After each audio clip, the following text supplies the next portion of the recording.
Welcome guys to another video of geometry. So today we're going to be talking about trig functions, okay?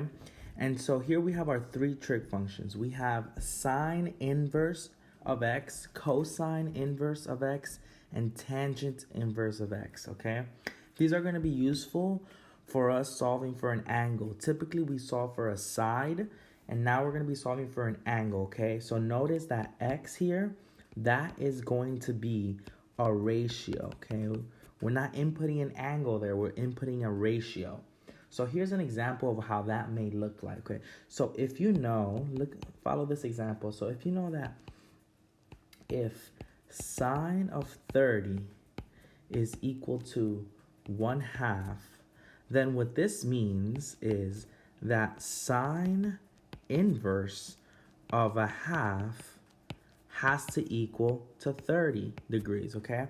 And sine inverse is also found in your calculator using the second option. So you hit second sine and you have sine inverse, okay?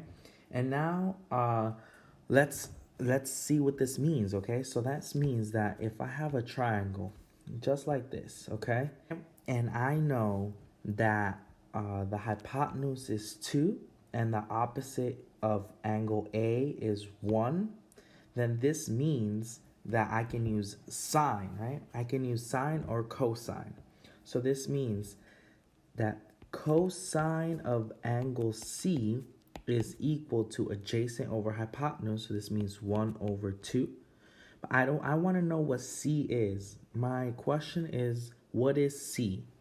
So in order to find C, I need to do cosine inverse of 1/2.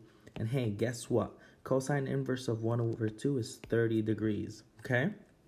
Well, now I know that this is 30. That means that this angle has to be 60 degrees because 30 plus 60 is 90. And we know that in a right triangle, the acute angles have to add up to 90 degrees. So what is sine then of A? So sine of A, right, if we didn't know that it was 60, would have to be 1/2.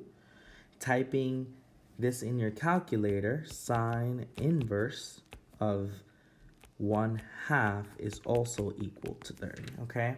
So two different ways. Notice that sine of A here is the same thing as cosine of C. And this is only true because A plus C is equal to 90, okay? So earlier we spoke about that 30, 60, 90 triangle, which is over here. You see it on the right. Well, now we also have a 45, 45, 90 triangle. And these are called special right triangles, okay? Well, what it means is that if I have this angle being 45 and this one being 45, then this is an isosceles triangle, which means that two sides have to be the same, okay? The smallest sides that they could be is 1. So here, if this side is 1, then this side has to be 1. And using the Pythagorean theorem, I would get that this side is radical 2. And here is the Pythagorean theorem on how that is solved, okay? Notice you end up with C equal to radical 2, and C is always the hypotenuse. Okay, moving on to the other triangle, right? So here we have a 30, 60, 90 triangle, okay? We have a 30-degree angle, and opposite to that, we're going to have 1. And then opposite to the 90-degree angle, we're going to have 2, since that's the biggest side, okay? And opposite to 60 degrees, we're going to have radical 3. Okay, these are all the ratios of these special right triangles. It's always going to be 1, 2, radical 3, 1, 1, radical 2.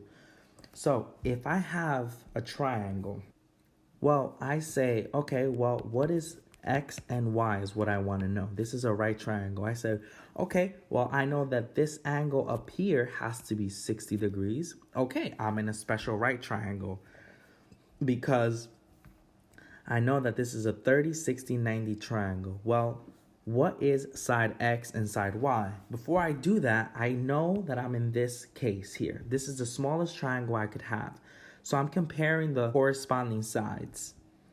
So here is 2. That's the side that I know, and here is 4. These are the corresponding sides, right? Notice that the scale factor is 2, of course, because 2 times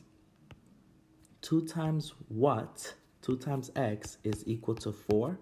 Well, dividing by 2 on both sides, I end up with x equals 2, right? Okay, well, if x equals 2, then I say, okay, let's go down here.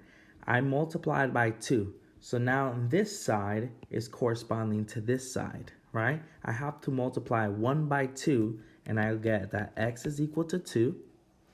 And here, this one, I have to also multiply by 2, right? I have to multiply by 2 to get this y. And that means that radical 3 times 2 is just 2 radical 3. And there are all my sides. So let's make up a rule for each 45, 45, 90 and each 30, 60, 90 triangle, okay? So before we said that for a 45, 45, 90, we know that it's an isosceles triangle. So if this side is x, I know that this side also has to be x. And using the Pythagorean theorem, this side has to be x radical 2, okay? And looking at the other triangle, at the 30, 60, 90 triangle, if the side opposite to 30 is x, then the side opposite to the 90-degree angle, which is the hypotenuse, has to be 2x, okay? And the side, lastly, opposite to the 60-degree angle has to be x radical 3, okay? So in the example that I'm going to give you now, you try. What is the value of w and z?